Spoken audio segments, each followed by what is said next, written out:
What's up, friends? Thanks for joining me again. Why are not all humans inherently compassionate? Whew.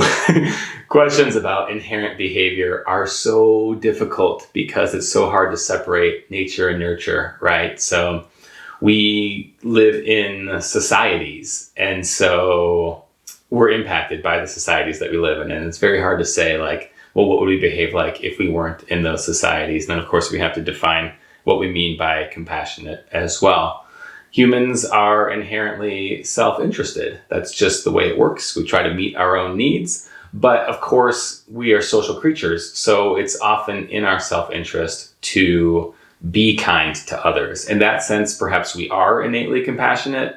Maybe it's just that we're so bad at the self-interest game, or society has confused us so much on the self-interest game that we're convinced that our needs and somebody else's needs really are at odds, rather than realizing that we're all part of the same team and that when some of us thrive, the rest of us thrive as well. So again, we live in a society that encourages competition, that always pits us against each other. And so that could make us think, oh, people are really not compassionate. But again, maybe we just have to learn that we tend to thrive and be the happiest when we are exhibiting compassionate behaviors. And therefore, whether you want to call it compassion or self-interest becomes less important. You know, these labels are always a little bit dangerous, as we talk about all the time. So was that a compassionate act? Well, was that a compassionate act? Like, kindness is kindness wherever we show it, to ourselves, to others. It all kind of flows around and comes around. And so I think these distinctions, even the distinction between self and others, sometimes can be a little bit unhelpful in our quest just to bring kindness to the world. So why aren't all humans inherently compassionate? I guess we could say maybe they are. It's hard to know when it comes to inherent behaviors.